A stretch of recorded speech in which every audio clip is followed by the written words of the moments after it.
اچھا جی، صرف وفاقی حکومت حساب دینے سے نہیں گھبراتی، عثمان بزدار یعنی وسیم اکرم پلس بھی گھبراتے ہیں، یعنی یک شد نہ تو شد۔ صرف گاڑیوں کا ہی نہیں، وزیر اعلیٰ پنجاب عثمان بزدار نے وزیر اعلیٰ ہاؤس کے لیے فنڈز کی تفصیل دینے سے بھی انکار کر دیا، اور وزیر اعلیٰ سواب دیدی فنڈز کہاں کہاں استعمال ہوئے ہیں، کس قانون کے تحت اور ان کی کیا حد ہے، یہ سب تفصیل دینے سے انکار کر دیا، جو کہ عوام کا پیسہ ہے۔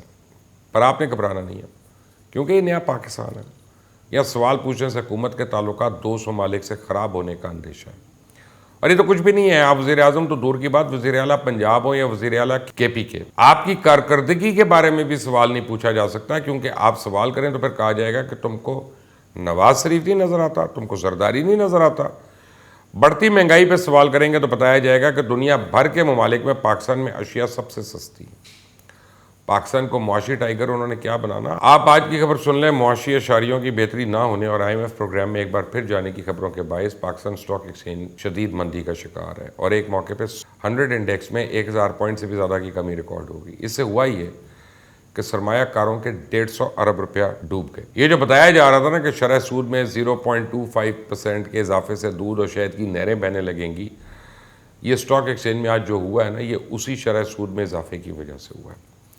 اس بات کا ڈھنڈورا تو خوب پیٹا جا رہا ہے کہ زر مبادلے کے ذخائر 3 گنا بڑھ کر ریکارڈ 20 ارب ڈالر ہو گئے، پر یہ نہیں کو بتاتا کہ روپے کی قدر 4.1% تقریباً گر چکی ہے۔ ویسے تو اب وزیر خزانہ شوکت طرین بھی مان چکے ہیں کہ آئی ایم ایف پروگرام کی وجہ سے مہنگائی میں اضافہ ہوا ہے۔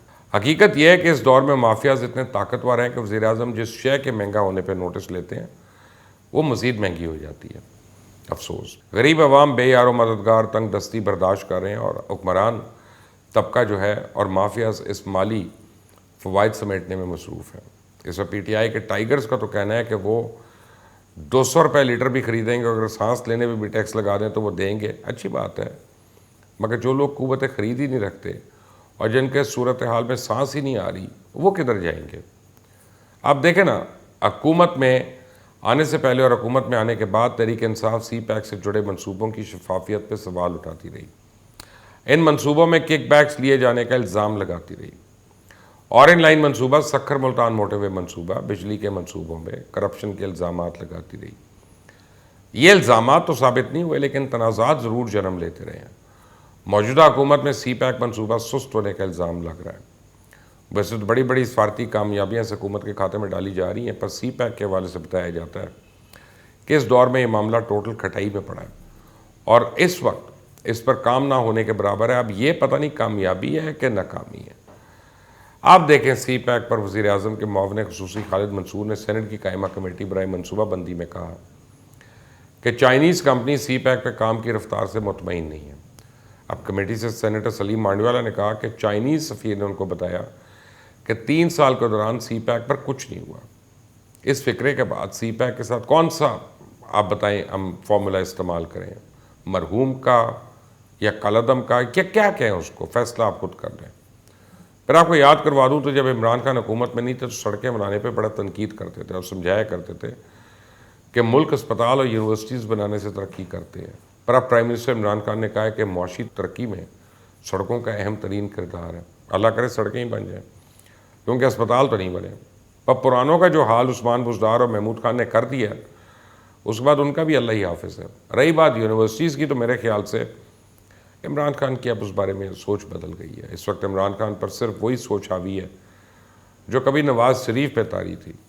اگر آپ کو یاد ہو تو نواز شریف چاہتے تھے نیچے سے لے کے اوپر تک ہر ادارے میں ہر جگہ اپنا بندہ ہو، انہیں بس ایک اشارہ کیا جائے فوراً حکم بجا لائیں، انکار کی کوئی جرت نہ کریں۔ اب پاکستان میں بھی یہی کچھ ہو رہا ہے، یعنی پی ٹی آئی بھی یہی کچھ کر رہی ہے۔ پہلے قاضی فائز عیسیٰ اور عدالت کے ججوں سے لڑائی، پھر میڈیا اتھارٹی کا بل لا کر صحافیوں سے لڑائی، آج کل الیکشن کمیشن سے باہر لوگ صف آسماں ہے۔ پر پاکستان کی سیاسی تاریخ بتاتی ہے کہ بھٹو سے لے کے نواز تک اپنا بندہ ڈھونڈتے ڈھونڈتے ہر وزیر اعظم یا تو پھانسی لگتا ہے یا دہشت گردی کی عدالت سے اپنے ہی بندے کے ہاتھوں دہشت گرد کا درجہ پا کے عمر قید پاتا ہے۔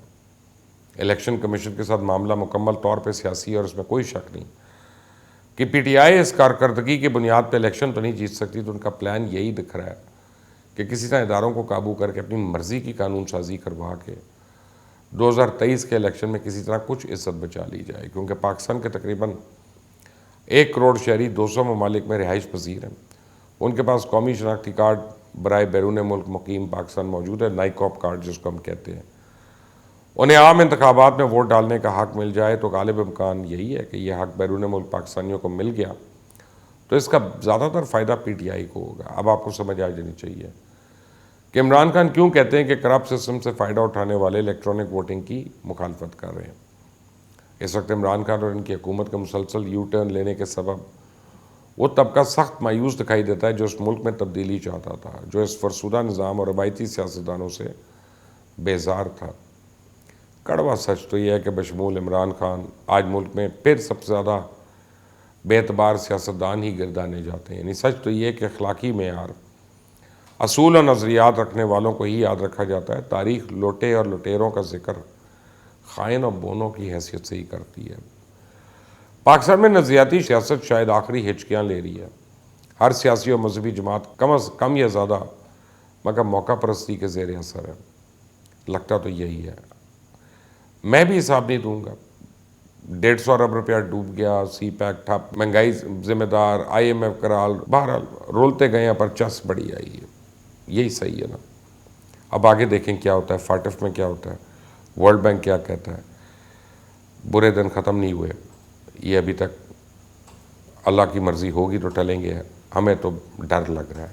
آپ کی اس بارے میں کیا رائے ہے مجھے ضرور دیجیے گا۔ اللہ حافظ۔